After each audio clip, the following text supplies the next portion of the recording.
에게 가득가득하실 축복합니다. 오늘부터 새로운 라이프 스타일에 대해서 구체적으로 나누기를 시작할 겁니다. 우리는 보통 건강 유지의 가장 중요한 핵심이 무엇이라고 생각을 하십니까?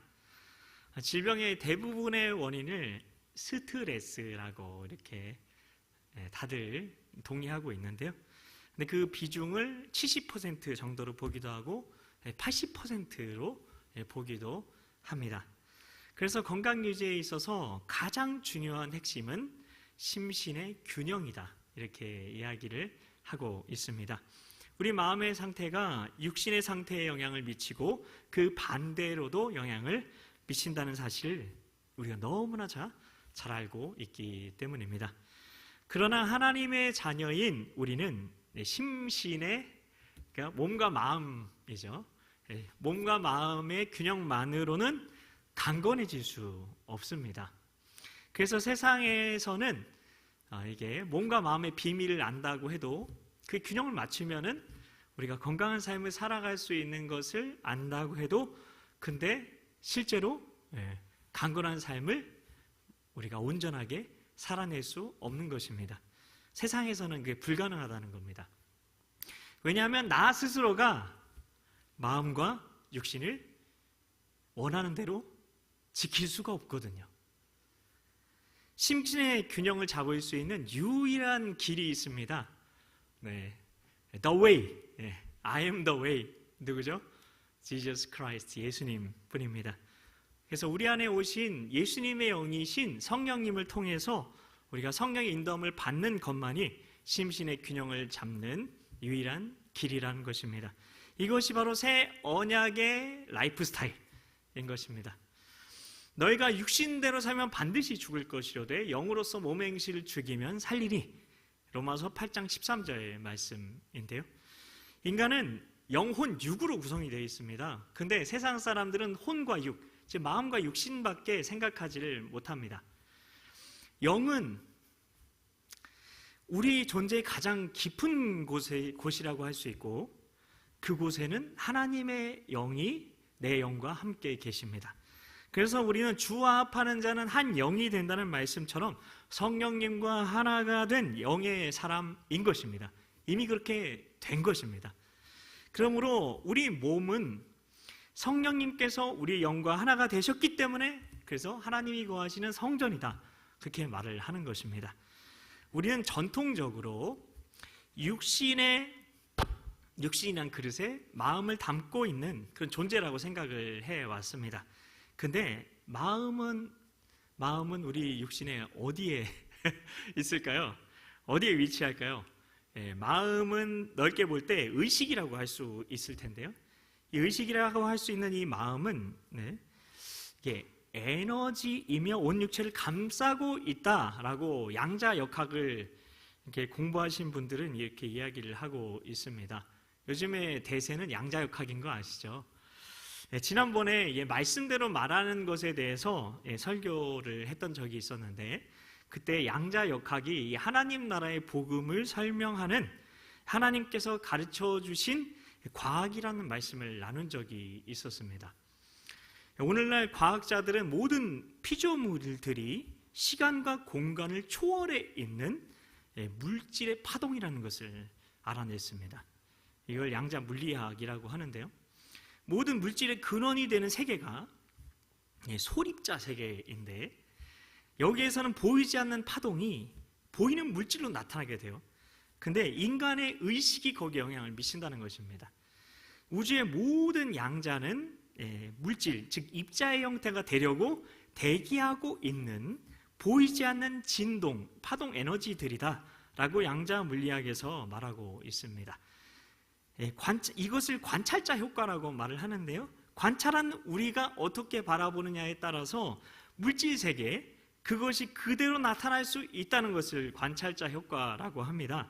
딱 성경이 말하는 그 하나님의 창조에 대한 말씀 그대로 아닌가요? 빛이 있으라 하시니, 하나님 마음으로 빛을 보시고 빛이 있으라 하시니 빛이 있었고.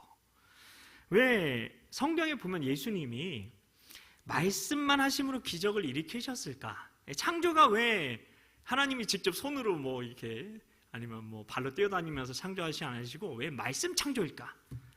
성경은 왜 말씀만 강조할까? 한번 생각을 해 보십시오. 말하는 게 왜 이렇게 중요할까? 우리가 무언가를 만들려면 우리는 손과 발을 사용해서 재료를 가지고 뚝딱뚝딱 또 그리고 시간과 에너지를 쏟아야 되잖아요. 그런데 하나님은 영원 가운데 계신 하나님, 시간과 공간을 초월해 계신 하나님이라는 것을 기억하시기 바랍니다. 그 하나님께서 창조하신 방법은 우리와 달리 말씀만으로 이루어졌다는 것입니다. 영요 생명이신 하나님의 말씀이 선포될 때 그 실체가 물질 세계에 나타나게 된 거죠. 양자 과학으로 과학 기술이 발전하면서 점점 과학은 하나님 나라의 비밀에 지금 접근하고 있는 겁니다. 그래서 이 양자 과학의 비밀을 알게 되면 왜 이 백부장의 하인을 말씀만으로 고치셨는가? 그 사건이 이 백부장의 하인을 말씀만으로 고치신 그 사건이 진짜 있었던 일이라는 것을, 가능한 일이라는 것을 과학이 지금 밝혀주고 있는 그런 놀라운 그 일들이 일어나고 있습니다. 예수님께서 말씀만으로 백부장의 하인의 병을 고치신 이 사건은 태초에 하나님께서 천지를 창조하시니라 이 창조와 너무 비슷하지 않습니까? 더 놀라운 건 우리에게 주신 자녀되는 권세가 바로 그 권세라는 것입니다. 그래서 복음을 듣고 믿어서 하나님의 자녀가 된 분들은 어느 누구나, 여러분 모두가 다 예외 없이 하나님의 영의 인도함을 받을 수 있고 받는 삶을 살아야 한다는 것입니다. 그래서 우리에게 어떤 상황이 닥쳐오든지 성령 안에 있는 우리의 영이 거기서부터 시작해야 돼. 우리의 영이 하나님의 말씀으로 우리 마음을 새롭게 하면 마음과 뇌 사이에 적절한 관계가 유지되겠죠. 균형이 유지되겠죠. 그러면 그 결과로 뇌는 자율신경계, 뇌의 심내혈관계, 신진대사, 내분비계, 면역계 등의 모든 건강을 유지하는 체계들을 조절을 해서 계속해서 새로운 균형을 만들어 가겠죠. 그래서 이 말씀이 진리라는 것입니다. 사랑하는 자여, 내 영혼이 잘됨같이 내가 범사에 잘되고 강건하기를 원하노라. 강건이 건강입니다. 삶은 매일의 스트레스와 긴장들의 연속이라고 볼 수가 있습니다. 그 중에서도 가장 많이 경험하게 되는 스트레스는 염려와 걱정과 분노라고 할 수 있을 겁니다. 재미있는 건 우리가 매일 염려하는 일에 몇 %는 아예 일어날 수가 없다고 말합니까? 제 손을 보면 아시겠어요? 90%. 90%는 아예 일어나지 않는 일이랍니다. 스트레스를 받으면 몸은 원래 상태로 돌아가려고 스트레스와 정면으로 씨름을 하거나 아니면 스트레스에서 회피하려고 한다고 합니다. 스트레스는 여유가 없거나 자신이 생각하는 능력 이상의 일이 닥치면 아니면 의외의 변수가 생기면 하고 싶지 않은 일을 해야만 하면 컨디션이 나쁘면 환경이 열악하면 주변 사람들과의 관계가 온전하지 못하면 등등의 원인으로 인해서 생기게 되죠. 그리고 환경에 따라서 사람에 따라 받는 정도가 다르고 반응도 다르지만 궁극적으로는 이성을 판단을 주관한 뇌가 신피질인데 그 신피질과 본능적인 욕구를 유지하려고 하는 구피질이 서로 조화되지 못해서 생겨난다고 합니다. 신피질, 구피질 어렵게 생각하실 거 없습니다. 신구약 성경만 알면 알 수가 있어요. 신피질, 구피질 할 때 신구는 새신, 옛구를 말합니다. 그래서 학자들이 약간 진화론적으로 볼 때 구피질의 부분은 파충류에게도 있다고 해서 구피질이라고 하고 구피질, 옛날 감정 반응과 기본적인 생존 기능과 관련 있는 곳이라고 이야기를 합니다. 이 구피질이 문제인 거예요. 이 구피질에는 이 시상하부라는 곳이 있는데 마음의 변화에 따라서 육신의 여러 가지 반응들을 다루는 책임을 지고 있어요. 시상하부는 감정, 스트레스 등 마음의 변화에 따라서 자율신경과 내분비계를 통해서 신체의 다양한 반응들을 조절하는데 심박수, 혈압, 체온, 호르몬 분비 등을 조절하는 핵심적인 역할을 하고 있습니다. 예를 들어 여러분이 스트레스를 받게 되면 이 구피질에 있는 시상하부라는 곳에서 시상하부에서부터 자율신경계를 통해서 부신질의 아드레날린이라는 흥분과 공격을 시키는 물질을 분비시키게 되는데요. 시상하부는 자율신경계에 속하는 교감신경과 부교감신경을 조절하는 중요한 역할을 하고 있습니다. 스트레스 상황에서는 교감신경, 부교감신경이 아니라 교감신경계를 막 활성화시키게 돼요. 부신질이 그건 뭐냐? 부신질은 부신의 수질을 의미하는데, 부신은 신장 위에 있어요. 신장 위에 있는데 바깥쪽은 피질, 안쪽을 수질이라고 하는데요. 그러니 부신의 안쪽 부분이 교감신경의 자극을 받게 되면 아드레날린이라는 투쟁과 도피 반응을 일으켜서, 투쟁, 싸우거나 아니면 도피야 피하는 거예요. 그래서 심박수를 막 증가시켜요. 뚝뚝뚝뚝 심장이 막 뛰는 거죠. 그리고 혈압이 올라가요. 심장이 빨리 뛰니까 혈압이 빨리 도는 거죠. 그 혈당이 올라갑니다. 싸우려면 에너지가 필요해서 혈당을 막 높여요. 그렇게 몸을 흥분시키고 공격적인 상태로 만들게 됩니다. 그래서 여러분이 스트레스 받으면 예민해지는 거예요. 아까 우리 그런 간증 나눌 때 여러분이 그 상태에 있었던 거예요. 교감신경이 굉장히 활발해졌던 상태였던 거죠. 동시에 시상하부, 뇌하수체, 부신피질에 있는 내분비계를 통해서 코티졸이라는 게 생성이 되게 되는데요. 코티졸 혹은 코티솔이라고도 부르는데, 이 호르몬은 스트레스 반응에 관여하는 호르몬입니다. 또한 시상하부에서의 그 자극이 뇌간의 중뇌에 있는 그런 봉선액에서 분비되는 세로토닌의 발생을 억제시켜요. 이 세로토닌의 발생을 발생하지 못하게 막 눌러버려요. 이 시상하부의 자극이. 시상하부는 이 세로토닌 시스템과 굉장히 밀접하게 연관이 되어 있는데, 이 봉선액은 뇌간이라는 부분에 위치해 있어서 세로토닌 분비를 조절하는데, 봉선핵이 조절하는 거예요. 세로토닌 분비를. 근데 세로토닌이 이게 스트레스를 완화시키는 그건데, 이게 굉장히 중요한 이런 신경 전달 물질인데요. 이게 안 나오니까 스트레스 완화가 안 되는 거예요. 스트레스와 관련된 부정적인 감정과 신체 반응을 조절하고 균형을 맞추는데 기여하는 신경 전달 물질이 옥시토신, 세로토닌이라고 할 수가 있어요. 세로토닌. 스트레스를 통한 이런 반응들은 결국 세포, 조직, 기관 등이 성장하거나 치유되거나 정상적인 유지 보수가 되지 않는 상태를 만들게 되고, 정신계, 면역계, 자율신경계, 혈관계 등에 부정적인 영향을 미쳐서 그 결과로 약한 신체 부위에 질병이 나타나게 만드는 겁니다. 여러분이 겪고 있는 질병의 그래서 80%가 스트레스 때문이라는 것입니다. 그래서 우리는 이 면역력이 중요하다고 말을 하는데요. 마음이 더 중요하다고 볼 수가 있어요. 우리 면역을 위해서 그래서 영양제 같은 거 먹는데 마음이 더 중요하다는 겁니다. 정확하게는 영이 중요해요. 영이. 그래서 사랑하는 자여 내 영혼이 잘된 같이 내가 범사에 잘되고 강건하기를 내가 간구하노라 말씀하고 있는 거죠. 그러면 이런 거 다 몰라도 네, 하여튼 이게 굉장히 심각한 거다. 스트레스가 심각한 거다. 우리 몸에 이런 작용이 일어난다. 네, 그런 것들을 말씀드리는 거고, 이게 맞는지 확인하시려면 여러분이 AI를 통해서 한번 물어보시면 정확하다는 걸 아실 수가 있어요. 저도 AI랑 대화하면서 공부를 한 건데요.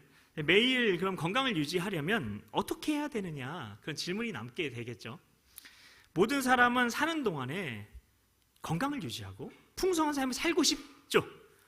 나이가 먹어가니까 건강이 굉장히 중요하다는 걸 정말 몸소 느끼고 있는데요.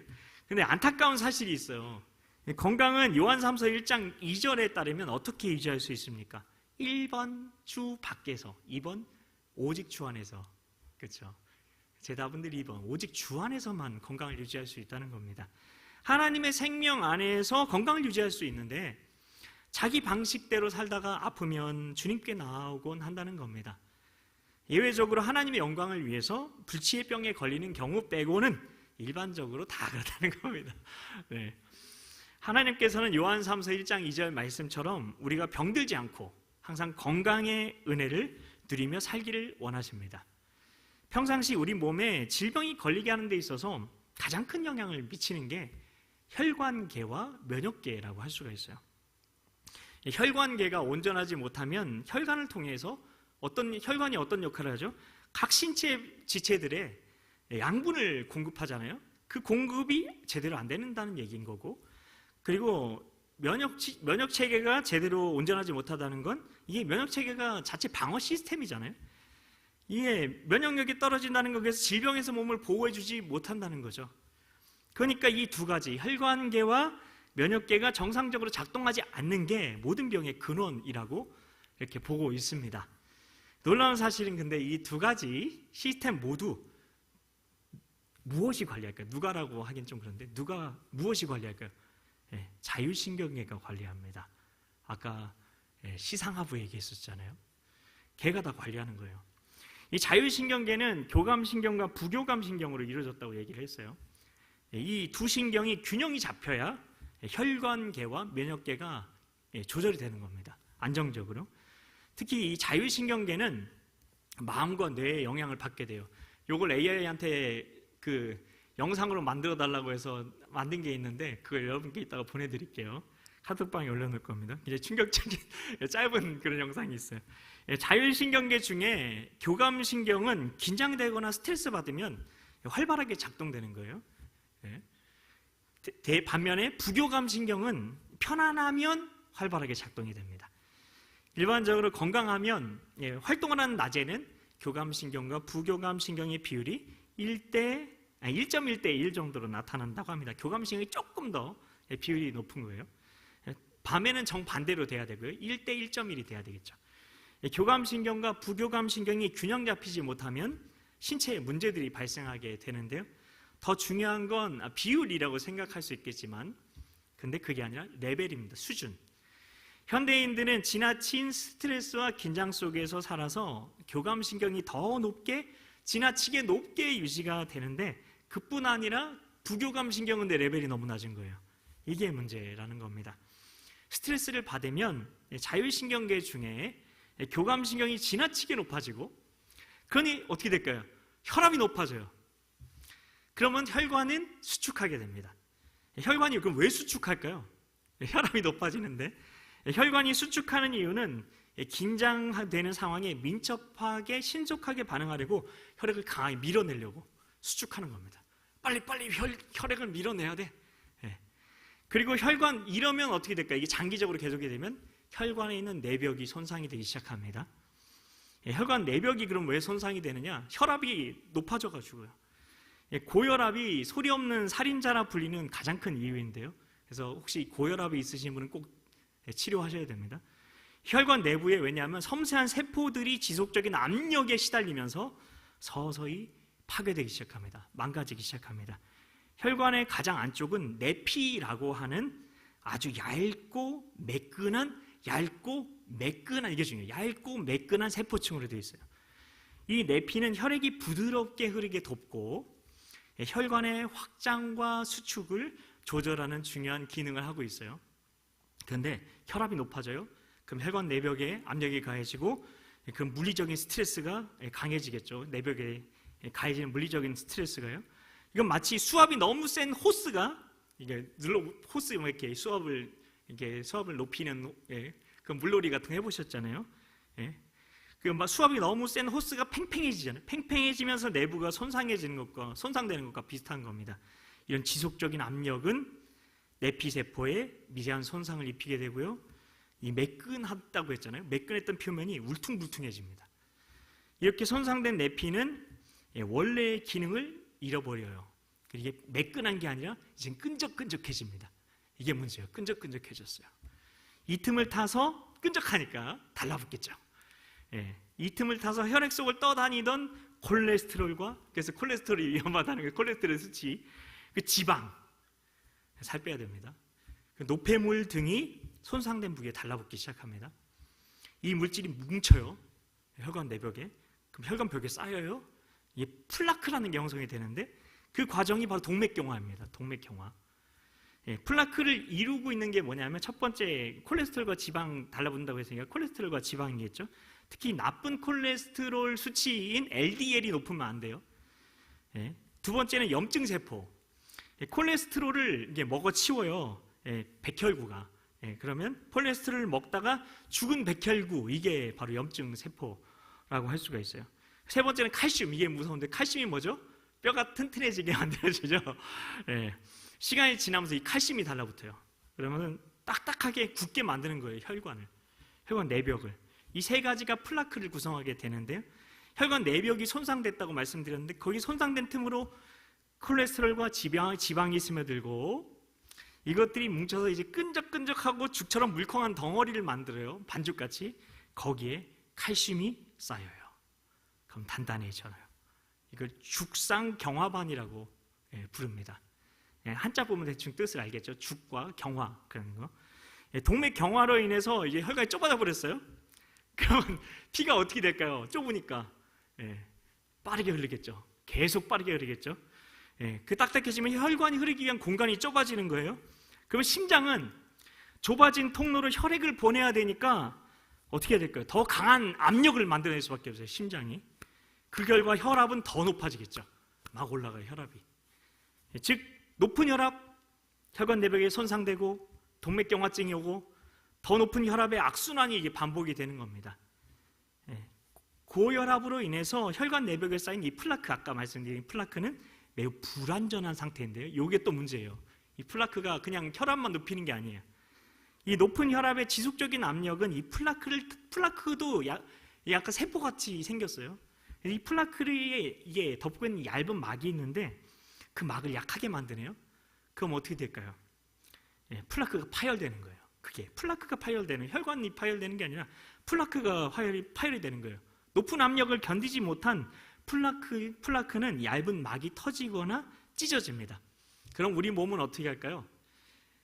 아주 친절한 우리 몸은 복구해야 된다고, 내 혈관 내벽이 손상됐다 하면서 복구 반응을, 응급 복구 반응이 일어나는 거예요. 그래서 우리 몸은 이 파열을 상처로 인식해, 상처가 아닌데 하면 안 되는데 상처로 인식해서 출혈을 막으려고 한다고 합니다. 이 출혈을. 그럼 혈액 속에 혈소판이 이게 출혈을 막잖아요. 혈소판이 상처 부위에 막 달라붙어요. 여러 응고시키려는 응고인자가 또 물려들어요. 혈관 내에. 그래서 혈전 생성되는 게 바로 혈전입니다. 아주 무서운 거. 혈전. 이 혈관 폐쇄를 일으키게 되죠. 이 혈전은 순식간에 커져서 혈관을 완전히 틀어막아 버립니다. 이 혈전이 만약에 갑자기 심장에 혈액을 공급하는 관상동맥에 형성이 되면 심근경색이 오는 거고요. 뇌 쪽으로 혈액을 공급하는 뇌혈관에 형성이 되면 뇌경색이 오는 겁니다. 갑자기 이게 혈전이 생겨버리기 때문에 언제 이렇게 갑자기 쓰러지게 될지 알 수 없는 거죠. 이게 반복이 되면 당연히 혈압이 높은 상태가 지속이 돼서 혈관도 자연적인 노화 속도가 있는데 그보다 더 빨리 늙어버린다고 합니다. 탄력성이 상실되어 버린 혈관은 탄력을 가지고 심장에서 혈액이 뿜어져 나올 때 늘어났다 줄어들면서 혈압을 조절해 줘야 되는데 그걸 못하게 되고요.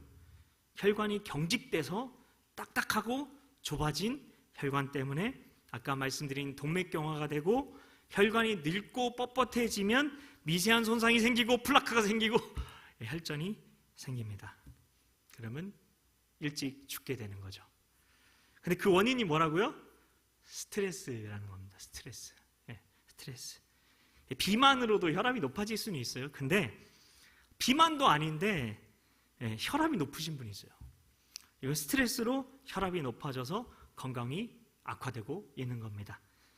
이게 스트레스가 미친 혈관계의 악영향이고요. 면역계는 그럼 어떠냐? 면역세포가 잘 아시는 백혈구가 있잖아요. 백혈구 수치가 이렇게 많아야 건강하다, 뭐 그런 얘기도 들으셨을 텐데, 백혈구는 두 종류라고 할 수가 있습니다. 두 종류. 과립구와 무과립구. 이게 뭐냐 너무 어려워 보일 수 있는데, 이 과립이 과립, 무과립이니까 과립이 있느냐 없느냐로 구분한다는 얘기겠죠. 스트레스로 과립구가 증가되는 게 문제인데요. 이 과립이 뭐냐? 이건 장식용이 아닙니다. 장식용이 아니라 백혈구의 종류에 따라서 각각 특정한 역할을 하는 물질들을 담고 있는 저장고 역할을 하는 게 과립인데요.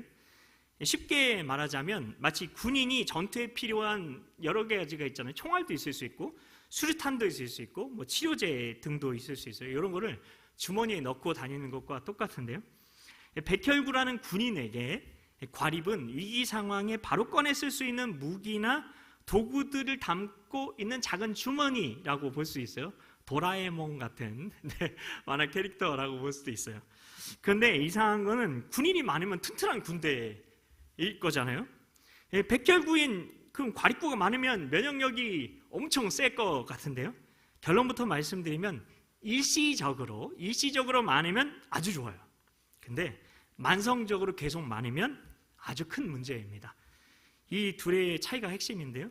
일시적으로 많을 때와 만성적으로 많을 때, 이게 차이인데, 우리 몸에 실제로 세균 감염이 발생하거나 우리가 다치게 되면 면역 체계는 과립구를 빠르게 증식을 시켜서 그런 능력을 가진 애들을 보내서 감염 부위로 이렇게 보내는 거예요. 그래서 감염체를 효과적으로 공격하고 제거하고 다시 돌아갑니다. 다시 줄어들어요. 쭉 줄어듭니다. 이때 과립구가 많은 거는 정상적이고 건강한 그런 면역 반응이겠죠. 방어 반응이겠죠. 마치 전쟁이 났을 때 병력을 긴급 투입해서 적군을 소탕하는 것과 똑같은 겁니다. 반면에 근데 만성적으로 많은 경우에 왜 문제일까요? 실제 감염이 없어요. 세균이 들어온 것도 아니에요. 근데 이 과도한 스트레스를 받게 되면 몸이 지속적으로 긴급 상황으로 인식을 하고 과립구를 계속 만들어내는 거예요. 계속. 마치 전쟁이 끝났지 않았다고 착각을 하면서 병력을 계속 증강시키고 있는 것과 똑같은 겁니다. 이렇게 되면 다음과 같은 심각한 문제가 발생하는데요. 첫 번째, 아군 오인 사역으로 인한 만성염증. 과립구는 세균을 죽이기 위해서 매우 강력하고 비특이적인 무기들, 산화물질, 그런 효소 등을 사용하게 되는데요. 전쟁터가 아닌 평화로운 도시에서 병사들이 계속해서 총을 쏘아야 된다고 한번 생각해 보세요. 그럼 주변 건물과 시민들이 피해를 입게 되겠죠. 이것처럼 과도하게 활성화된 과립구는 공격할 세균이 없으니까 우리 몸의 정상적인 세포와 조직을 공격하게 됩니다. 이게 바로 만성염증의 원인인데요. 그래서 혈관, 장기, 세포 등이 끊임없이 미세한 손상을 입는 상태가 되는 거예요. 계속 총격을 당하는 거죠. 이는 동맥경화, 당뇨병, 암 등 다양한 질병의 근본 원인이 되는데요. 근데 가장 심각한 건 이겁니다. 두 번째, 면역력의 불균형과 고갈입니다. 우리 몸의 면역체계는 과립구 외에도 림프구, 대식세포 등 다양한 백혈구로 구성이 되어 있어요. 잘 모르셔도 돼요. 근데 만성 스트레스는 이 과립구를 증가시키는 대신에 림프구를 감소시키는 경향이 있어요. 결과적으로 우리 몸은 세균에는 과하게 이렇게 대비하고 세균은 엄청 대비하는 거예요. 세균 오면 안 된다 하면서 엄청 대비해요. 근데 정작 바이러스, 암세포, 이게 심각한 거잖아요. 이런 림프구가 담당해야 되는 위협에는 아주 취약해진다고 합니다. 일단 끊임없이 과립구를 생산하잖아요. 그리고 유지하잖아요. 엄청난 에너지를 소모하면서 면역체계 전체가 지치고 고갈이 됩니다. 그래서 암세포를 억제할 수 없고요. 바이러스로부터 보호하는 역할을 할 수 있다 없다? 없다. 이처럼 스트레스는 혈관계와 면역계에 이상을 가져오고 수많은 질병을 가져오는 근본적인 원인입니다. 자율신경계 균형의 파괴가 대부분의 질병의 원인이라는 거죠. 이 말은 교감신경과 부교감신경이 균형 잡지 못하다는 말과 같은 겁니다. 그러니 건강유지의 핵심이 뭐다? 자율신경계의 균형 유지. 이거는 근데 세상 사람들도 다 알고 있는 것일 수 있습니다. 그러면 이게 마지막 핵심인데, 핵심이 중요하잖아요. 어떻게 해야 되냐? 그럼 어떻게 지나친 스트레스에서 벗어나서 교감신경과 부교감신경이 균형을 맞출 수 있을까요? 일상에서 자신의 건강을 지킬 수 있는 두 가지 이런 복음적인 방법이 있어요. 하나님 나라의 복음적인 두 가지 방법이 있어요. 이것만 잘 들으셔도 됩니다. 실천해 보시겠습니까? 네. 준비되시면 말씀드릴게요. 첫 번째는 여러분이 업무 중간에 쉬게 될 때, 학업 중간에 쉬게 될 때 30초에서 1분만이라도 심호흡을 하는 겁니다. 두 번째는 업무 중에 오전에 한 번, 오후에 한 번이라도 5분에서 10분 정도만 시간을 내서 PDER에 해당하는 업무를 확인하고 그리고 있는 그대로의 삶을 기록해 보는 겁니다. 기록. PDER이 뭐냐? P는 plan, D는 do. 그래서 실행이겠죠. 그리고 E는 evaluate, 평가, R은 refine, 개선을 말합니다. 그래서 개실평계 계실평계. PDER, 이불을 계시려면 평평히 계세요. 네, 계실평계. 네. Plan, do, evaluate, refine. 네, 기억하시겠죠? 하루 업무를 확인하면서 있는 그대로의 삶을 한번 기록을 해보는 겁니다. 손쉬워 보입니다. 근데 목사님 이런 거 한다고 되겠습니까? 생각할 수 있는데요. 그런데 자율신경계와 호흡과 삶을 있는 그대로 기록하는 것은 서로 뗄려야 뗄 수 없는 관계가 있어요. 자율신경과 호흡, 삶을 있는 그대로 기록하는 것, 서로 뗄려야 뗄 수 없는 관계가 있어요. 어느 한쪽을 변화시키면 다른 한쪽도 변화된다는 겁니다. 평상시에 업무 중에 스트레스를 받거나 긴장만 해도 교감신경이 올라가게 됩니다. 그럼 내가 교감신경이 더 이렇게 활성화됐다는 걸 어떻게 알 수 있느냐? 호흡이 얕아요. 호흡이 얕고 빠른 채로 유지가 되고 있습니다. 네. 그러면 교감신경이 활성화되고 있는 거예요. 근데 내가 만약에 편안하다 그러면 분당 16회, 긴장할 때는 분당 20회 이상의 호흡을 하게 된다고 하는데요. 이런 상태가 혈관계와 면역계가 망가지고 있는 상태인 겁니다. 바쁜 일상 가운데 그럼 어떻게 이런 상태에서 벗어날 수 있을까요? 자율신경계와 호흡이 서로 영향을 미치기에 긴장 가운데 집중해서 하던 일을 일단 멈춰야 돼요. 일을 멈춰. 그리고 30초에서 1분만이라도 심호흡을 천천히 하게 되면 자율신경계의 교감신경과 부교감신경의 균형이 회복되게 됩니다. 그래서 작년 여름 수련회 때 말씀드렸던 거 혹시 기억하시는 분 계시나요? 하나님 나라로 침노하는 것에 대해 말씀드리면서 예수기도, 호흡기도에 대해서 말씀을 드렸던 적이 있었어요. 숨을 깊이 들이마시면서 예수님 안에서를 고백하는 거예요. 숨을 들이마시면서 예수님 안에서, 그리고 숨을 내쉬면서는 아버지의 사랑으로를 묵상하는 겁니다. 예수님 안에서를 묵상하면서는 내 거짓자를 부인하고 예수님의 십자가를 통해서 새로운 피조물이 된 나를 인식하는 거예요. 예수님의 사랑, 예수님 안에서 하면서요. 그리고 아버지의 사랑으로 내쉬면서 묵상할 때는 내 마음에 하나님의 사랑이 부어져서 흘러나가는 것을 믿음의 눈으로 바라보는 거죠. 이렇게 한번 해보시는 거예요. 저희 미니한테도 요즘에 이걸 지금 연습을 시키고 있어요. 네. 그리고 업무 중에 자신의 삶을 기록하는 거, 이게 왜 중요할 수 있느냐? 뭐 기록하는 별거 있느냐? 근데 이게 마음과 몸의 균형을 잡는데 아주 중요합니다. 이것은 자연스럽게 생각과 감정을 변화시키는 훈련이고요. 하나님께 일상의 일을 올려드리는 것이고 하나님의 지혜와 능력이 흘러나오게 하는 시간입니다. 기록하기 위해서 생각이나 행동을 여러분이 돌아보게 되잖아요. 어떤 일이 뇌에서 일어나게 되냐면 대뇌 변형계에 있는 해마, 편도, 뇌의 전두엽, 해마, 편도, 뇌 전두엽이 균형을 이루면서 어떻게 쓸지를, 어떻게 내가 써야 될지를 결정하게 됩니다. 해마는 어떤 역할을 하죠? 잘 아시는 것처럼 기억이랑 관련되어 있죠. 그래서 새로운 정보를 장기 기억으로 전환하는 데 핵심적인 역할을 하는데, 일상에서 내가 겪은 일이나 떠오른 생각을 여러분이 생각을 떠올리면서 기록하려고 하면 해마는 지금 이 순간의 경험을 기억으로 만드는 기억의 인코딩을 시작하기 시작합니다. 그리고 이미 있었던 기억을 불러오게 되죠. 불러와서 의식적인 생각으로 접근하게 된다고 합니다. 그리고 편도체가 있잖아요. 아까 해마 편도체. 편도체는 감정을 처리하고 기억의 감정을 인식하고 처리하는 역할을 하는데요. 여러분이 감사하는 그 마음이 이 편도체의 활동을 감소시키게 됩니다. 편도체는 위협이나 불안과 같은 부정적인 감정에 강하게 반응을 하게 되는데, 여러분이 감사로 만약에 글을 적으면서 결론을 내리게 되면, 감사의 그런 글을 쓰게 되면 편도체가 과하게 반응하는 것을 여러분이 진정시킬 수가 있어요. 그리고 마지막으로 전두엽도 작용을 하게 되는데, 전두엽이 굉장히 중요하다고 얘기를 하잖아요. 전두엽은 고차원적인 사고를 담당하게 되는데요. 이 해마와 편도체에서 오는 기억과 감정 정보를 가지고 무엇을 기록할지, 어떻게 표현할지를 결정하고 계획하는 역할을 하게 됩니다. 이 오케스트라의 지휘자 같은 역할을 하게 되는데, 그래서 정보를 통합하고 의식적인 선택을 내리는 것이 전두엽이죠.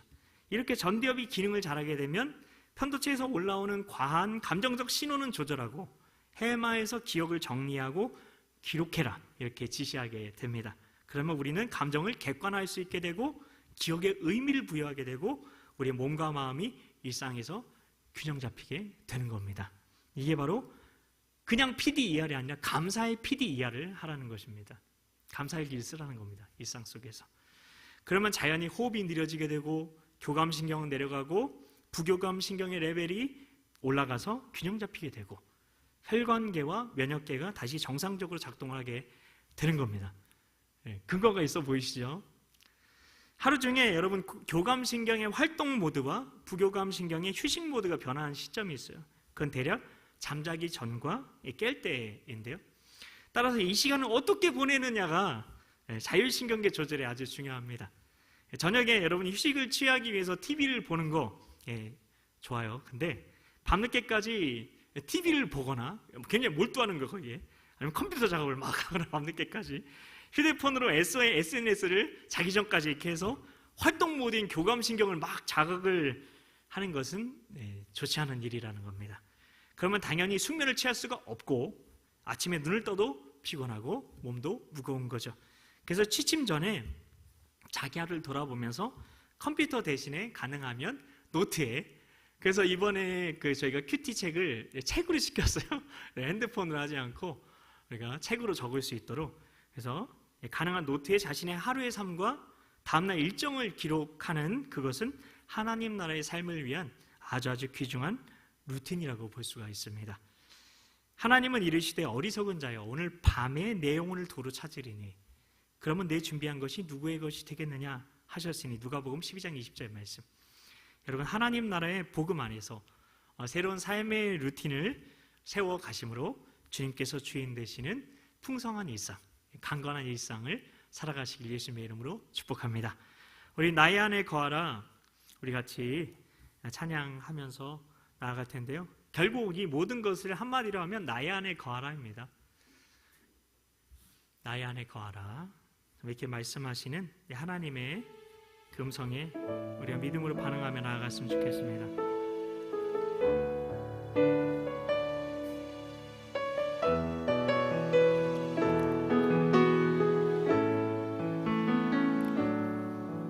나의 안에 거하라, 나는 내 하나님이니 모든 환난 가운데 너를 지키는 자라.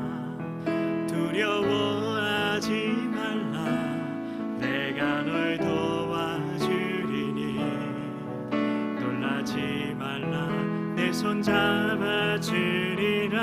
나의 안에 거하라, 나의 안에 거하라, 나는 내 하나님이니 모든 환난 가운데 너를 지키는 자라. 두려워하지 말라, 내가 널 도와주리니 놀라지 말라, 내 손 잡아주리라.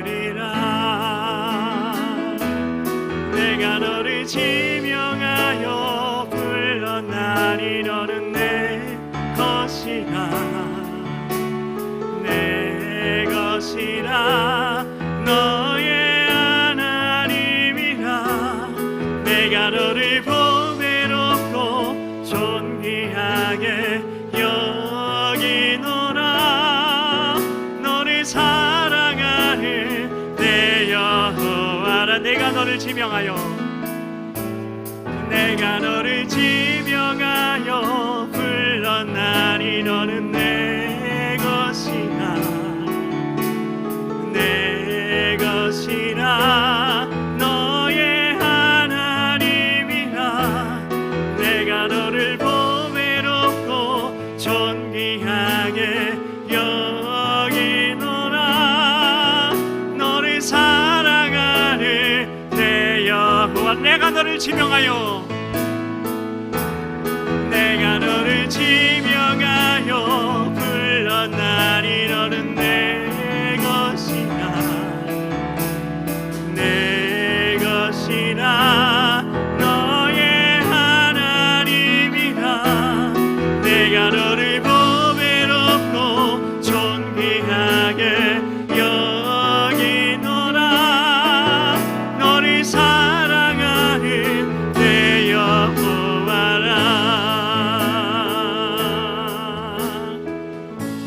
이 시간에 우리 같이 기도할 때 이 시간에 하나님을 우리가 찾으면서, 아버지를 찾으면서 우리 주기도에 따라서 우리 순서대로 나아가도록 하겠습니다. 성령님께서 나에게 감동 주시는 대로 하나님 아버지께서 나에게 어떤 하나님이신지 내가 고백하며 하나님을 높여드리며 나아가도록 합니다. 이 시간에 주님의 이름 한번 간절히